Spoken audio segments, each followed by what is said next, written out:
Namaskar viewers, hello and welcome to Sansad TV. I am Teena Jha, you are watching Perspective. India's reform express is gathering pace, powered by a strong investment push, demand-led growth and sustained policy continuity. This was underscored by Prime Minister Narendra Modi after the release of the first advance estimates of GDP for the financial year 2025-26, published by the National Statistics Office under the Ministry of Statistics and Programme Implementation.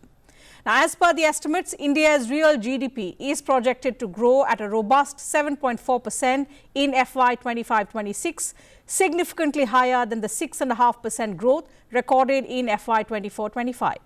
So, at constant prices, GDP is estimated to reach 201 lakh crore rupees, up from 187 lakh crore rupees in the previous financial year. Nominal GDP is projected to expand by 8%, with GDP at current prices rising to 357 lakh crore rupees compared to 330 lakh crore rupees last year. Gross value added, which is a key indicator of economic activity, also reflects this momentum. Real GVA is estimated at 184 lakh crore rupees, growing at 7.3%. Nominal GVA is projected at 323 lakh crore rupees, marking a growth of 7.7%. Sector-wise estimates also reveal important trends. The secondary sector, driven by manufacturing and construction, is expected to grow at 7% in real terms. The tertiary sector, particularly financial services, real estate, professional services and public administration, including defence, stands out with a strong 9.9% growth. Meanwhile, agriculture and allied activities have grown at a moderate 3.1%, while electricity, gas, water supply and utility services recorded a 2.1% growth. So, what are the key drivers behind these growth numbers? How significant is this growth momentum amid the global uncertainty? To talk about this and India's growth trajectory, I am joined by two distinguished experts. I am pleased to welcome on the program today Dr. Aman Agarwal, Director, Indian Institute of Finance, and Mr. Priyadarshi, Associate Professor, Research and Information System for Developing Countries. Gentlemen, thank you for your time. Welcome to Sansad TV. The growth this year is largely on expected lines, the projection. In fact, it's a little higher of what most analysts, including the RBI, had projected. It stood at 7.3%.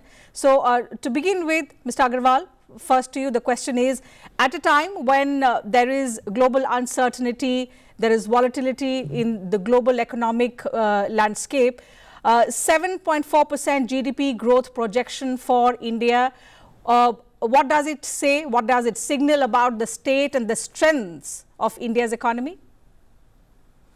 You see, the GDP growth rate estimates have come out very bullish, and I believe when the real figures come out, they may be even further better, given the fact that the last 3 quarters growth, which has happened, quarter-wise, has been very remarkable.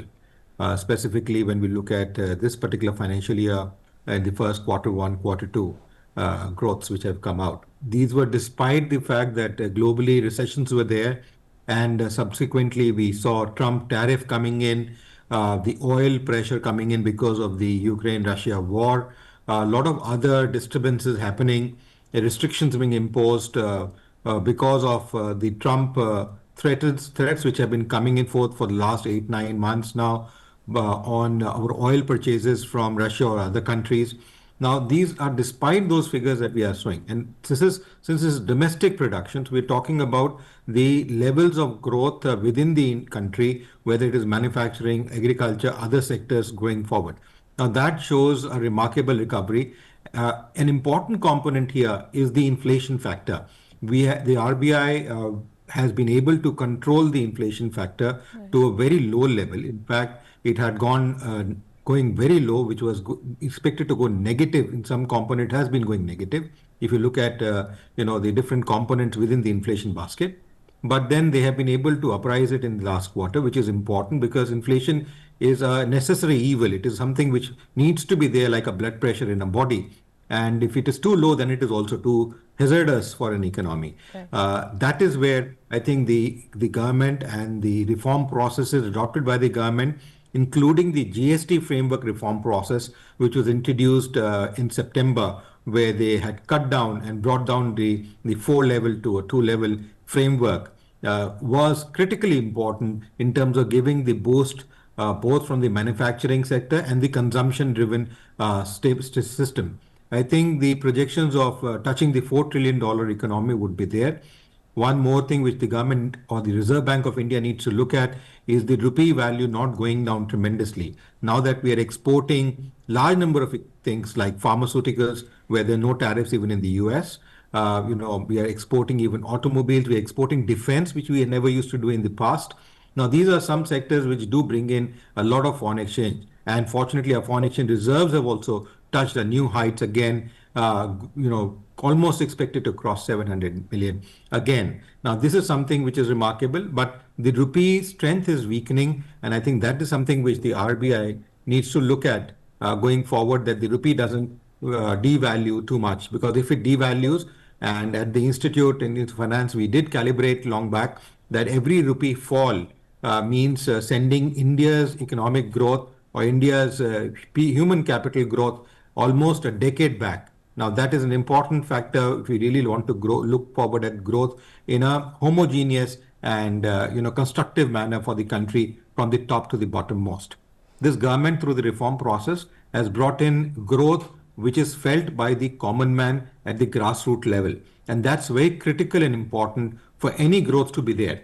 Countries have attained growth, and even India has attained growth in the past, wherein the top level or the middle level did benefit, but the bottommost in the pyramid, the people at the grassroots level could never benefit from the growth results. Okay. Fortunately, now with the systems and transparency and direct benefit transfer systems, even cash benefits which are given out by the government, those are getting reaps and fruits. And that is also a factor because of the JAM Trinity, which is the Jan Dhan accounts, the mobile and other activities.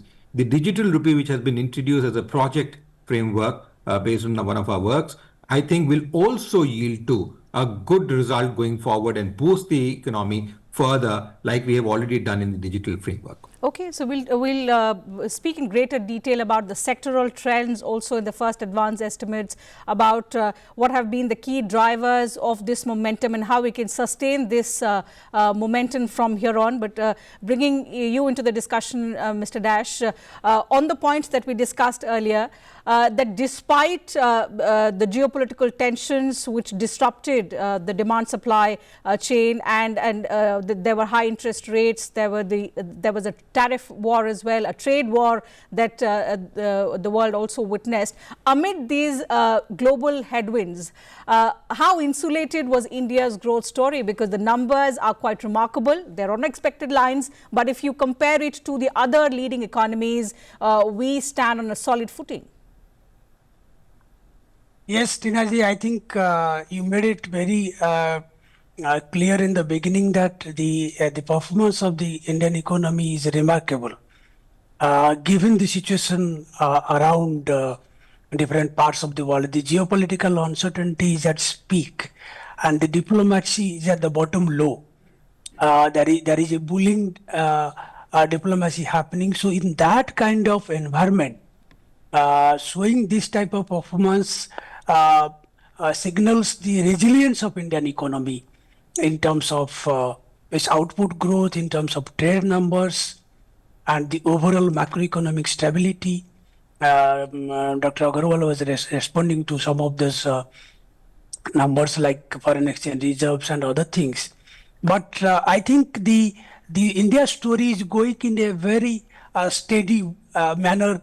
What we have been witnessing in the past few years, the drivers of growth has been the capital expenditure. If you see this time in terms of the expenditure by industry activity, we have a significant contribution of the services sector. Okay. But if you look at the expenditure side, the government expenditure has been quite robust.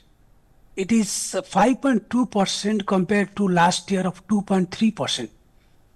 In addition to the private household consumption expenditure. So investment captured in the form of capital expenditure, which has grown by 38.8% from 2020 to 2024, Now this year the advance estimate, and we can get a new number by in the economic survey, it would be around 38% or even close to that, the capex expenditure. And in April 2025, there was a survey for the private sector capital expenditure. That also looks quite robust in the sense that the overall expenditure by the firms in India is around 66.3%. Right. And there is the 66.3% firms are willing or invested in the new projects, not just in the existing projects. So the investment push to development continues the growth and development process. A lot of policy initiated by the government in the last few years brought resilience to the Indian economy. And if you compare the emerging market peers like BRICS economies and any other emerging markets in different parts of the world, we stand out very strongly in terms of the growth performance.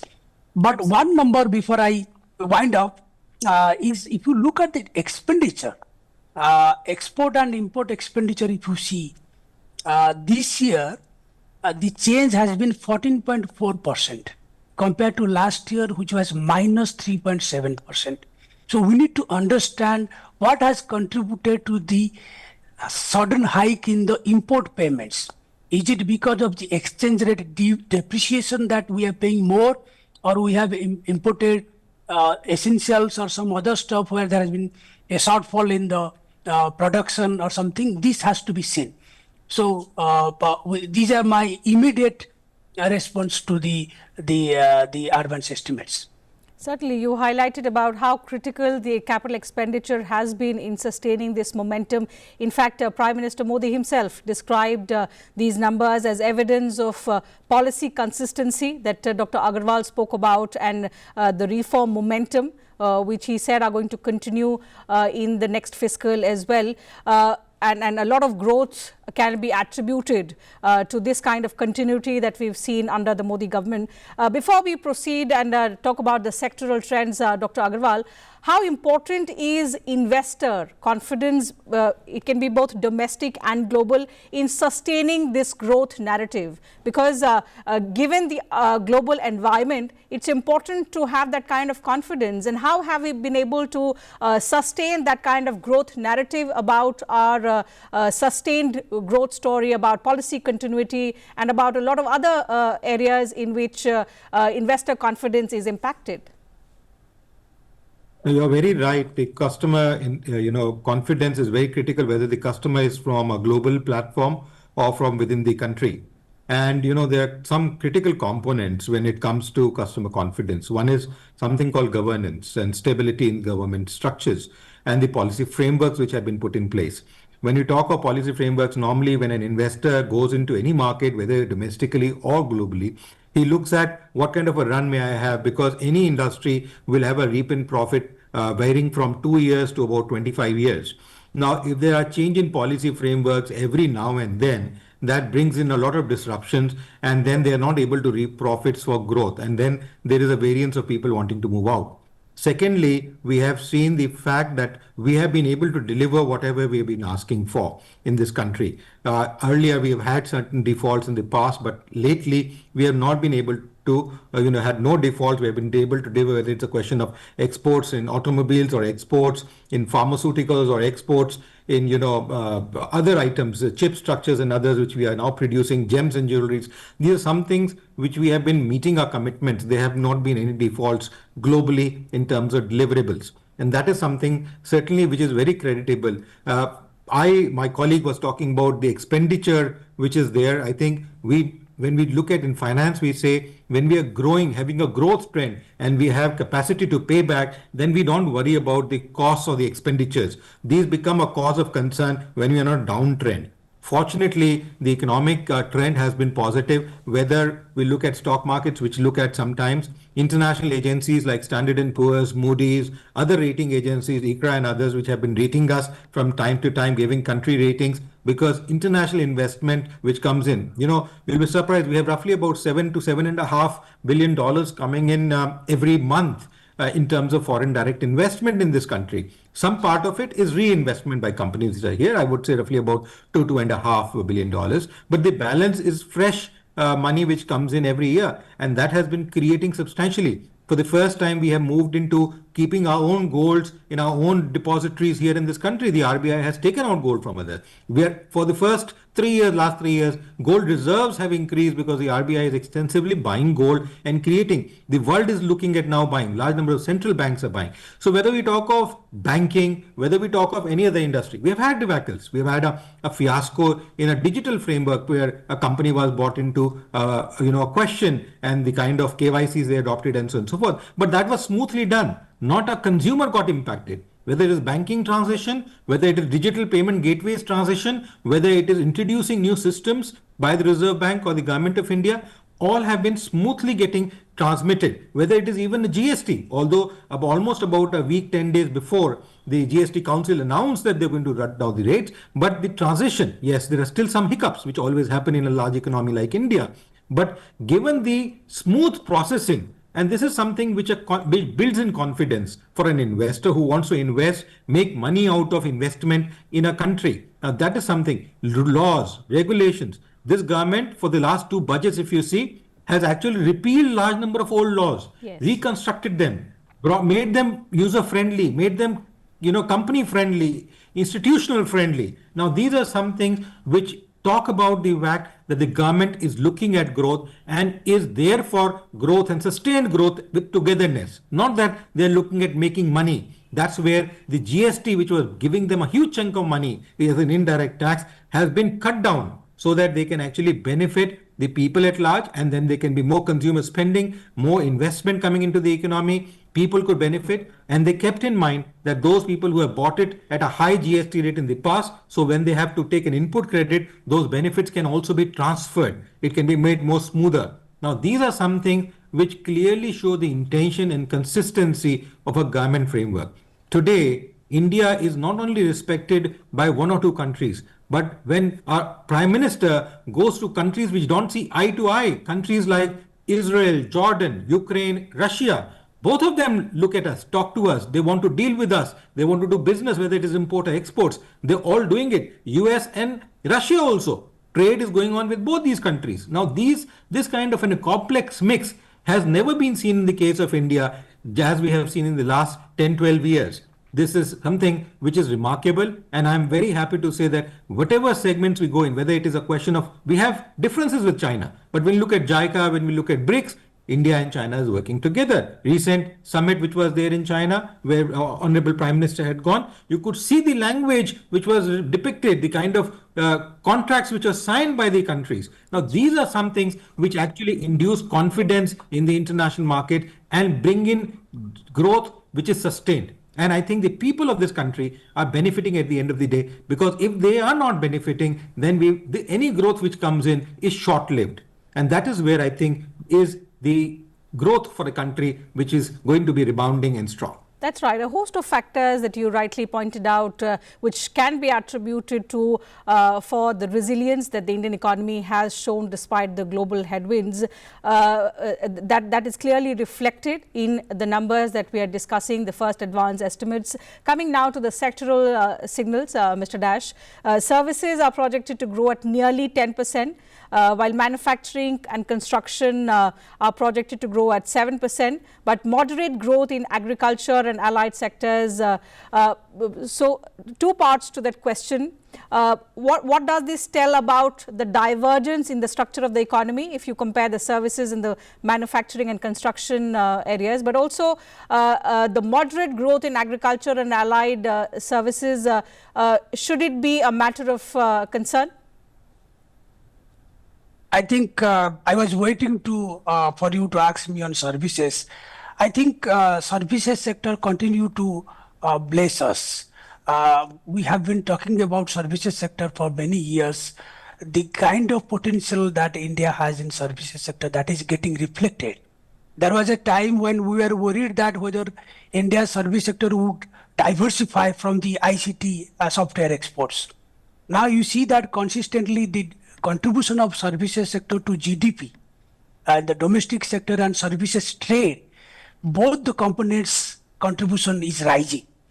And if you see in terms of the contribution of services in terms of compensating the trade deficit in goods, as per the latest estimate by Minister of Commerce, 15th December press release, we are going to have April to November trade deficit number would be around 223 billion. And then services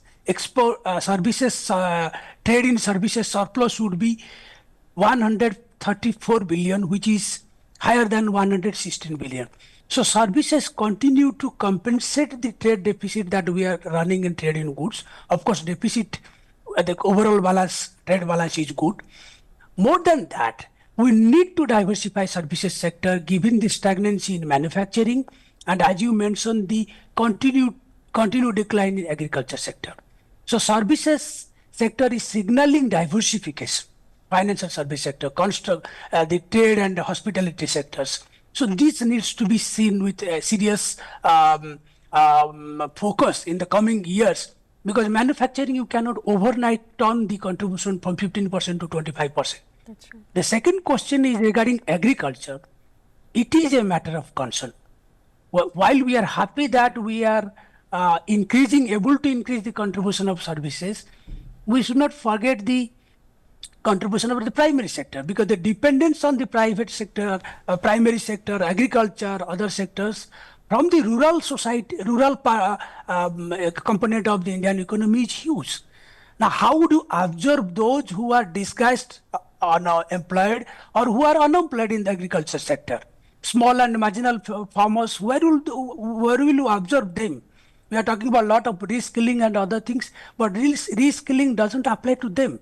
Most of them are unskilled labor, so they need to be employed. And unfortunately, they can't be employed in a direct way in services sectors because of different skill set. So there has to be manufacturing, low-end and high-end manufacturing, which could sort of absorb them. So it is a concern. But as I said, that services sector needs more work, both in services trade negotiations in the FTAs and on other platforms where we are negotiating for preferential trade agreements. Second, how do we enhance the contribution of services sector, streamlining regulations, repealing all old laws. Okay, let me get Dr. Agarwal's views also on the services sector. Dr. Agarwal, the services sector shows strong growth. It's nearing 10%. But is this growth strong enough to offset the global weaknesses that we are witnessing in trade and manufacturing? You see, first of all, if you go back to 1990s and earlier, primarily we did not have services sector at that time. We used to look at only manufacturing and agriculture per se. So the proportion used to be larger for agriculture and manufacturing. Agriculture, even today, in terms of the absolute numbers, is not gone down. It is increasing at a rate of about almost 5%, averaging 5% or so every year. Now, when we talk of services sector, globally, the services sector, when you talk of developed countries like United States or European countries, the services sector contributes in their own economies to about 70 to about 78% or so. In a country like India, our services sector is varying between 60 to 65% of the GDP contribution, whereas their GDP contributions is much higher. So we still have scope in terms of services sector enhancing its activities in terms of total GDP contribution. It comes from services sector. Those countries have actually diverged out from manufacturing or agriculture into services, which is, I would not say all right, because many of these countries have only 1 or 2% of the total population, or at times 3% of the total population engaged in agriculture, which is a very risky factor for a country like Europe or US, which is again large countries as well. But in case of India, we still have roughly about 55% of population in pure agriculture, and roughly about 70% of population engaged in agriculture plus agro-based industries, which have grown up extensively in the last 15 to 25 years or so. Now, given these factors, services is expected to grow up. We are growing at a stable rate. Services a lot of scope, as I said, when you look at global trends. But the country in India, what we are lacking on as of today is manufacturing. When we look at other Asian economies like China or Taiwan or some of the others, which are very extensive in manufacturing for the last 30, 40 years, we are still way behind in terms of manufacturing. And that is where the government is giving a lot of boost in newer sectors, semiconductors, EVs, a lot of other areas where manufacturing can be enhanced by giving either tax reliefs or facilitating contracts with various countries across the globe, creating dual taxation treaties, creating FTA agreements. So there is growth which is being expected. We should not expect too much of a growth, because a balanced approach which India has today in terms of a mix of agriculture, manufacturing and services is appropriate. Any tapering further can actually lead to disturbances in terms of equitable growth happening. So in my opinion, even if services sustains itself as a total contribution to about 55 to 60% of the total contribution to GDP is a very good amount, provided the absolute numbers go up, which are going up. And that's why we are looking at a $4 trillion economy today, even at a lower rate of exchange rate. When we talk of US dollar exchange rate averaging around 89 points, or 90 rupees a dollar, even then we are looking at a $4 trillion economy. Now imagine if we could appreciate it like we were about a year back, around $80, 80 rupees a dollar, also 81, 82 rupees a dollar. Then we are going to shift it to almost about $4.5 trillion. So the growth is fast. We have come up with the fourth largest economy after US, China and Germany, surpassing Japan this particular year. Yes. So, these are some things which make a lot of difference in terms of global understandings and movements, and even within the country, when manufacturers, institutions who are working for the growth of this country, for their own growths, look at where are we moving forward. Because when we want to take money from international markets, it becomes easy for ECBs and other ADRs and GDRs to be raised by companies to do business within the country and outside, specifically if a country has a strong perspective of ratings and so on and so forth. Okay, very quickly, Mr. Dash, we have very little time. So the estimates clearly mark a cyclical high for India's growth. Now the next big question is, how do we sustain the 7+ growth rate, especially in the near medium term? What should be the policy priorities? No, I think the policy priorities would be somehow we could navigate through the tariff threats. Now we are hearing Graham Bloomberg, what is that name?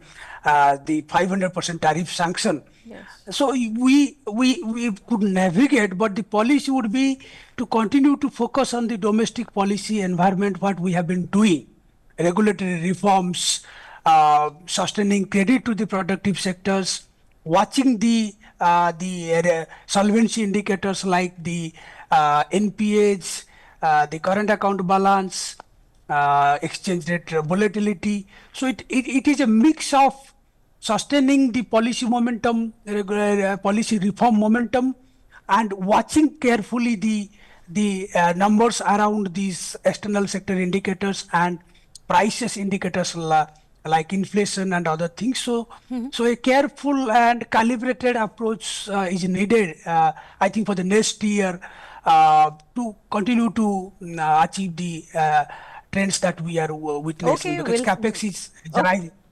Okay, we'll have to stop at that. Time allows us to take up only that part of the program today. Thank you once again, Dr. Agarwal, Mr. Dash, for joining us and explaining to us what these numbers mean, where there is reason to cheer, but also some areas of concern, which of course will be among the priorities, as Mr. Dash listed, for the government and the policymakers. But with that, it's a wrap on this edition of Perspective. Thank you very much, viewers, to you as well for your time.